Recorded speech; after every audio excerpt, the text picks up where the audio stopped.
Huwag kang magagalit kung nagsiselo siya. Nagagalit ka kasi selosa siya. Ayaw mo na kasi puro siya hinala.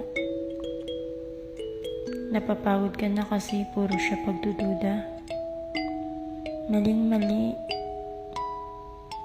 Kasi kung susukuan mo ang taong mahilig magselos, maghinala at magduda, masyado pang mababaw ang nararamdaman mo sa kanya. Hindi mo ba alam na kaya siya nagkakaganyan kasi sobrang mahal ka niyan? Hindi mo ba alam na kaya siya ganyan umasta kasi takot siyang mawala ka? Tapos ikaw susukuan mo lang siya kasi hindi mo siya maintindihan. Ang swerte mo na sana sa kanya eh. Kaya lang naman yan ganyan. Dahil takot siya na yung ngiti mo ay may iba ng dahilan. Dahil ikaw ay iniwan dahil sa ugaling hindi na maintindihan. Lagi mong tatandaan na bago ka pumasok sa isang relasyon, piliin mo yung taong tutulungan ka na itama lahat ng mali mo.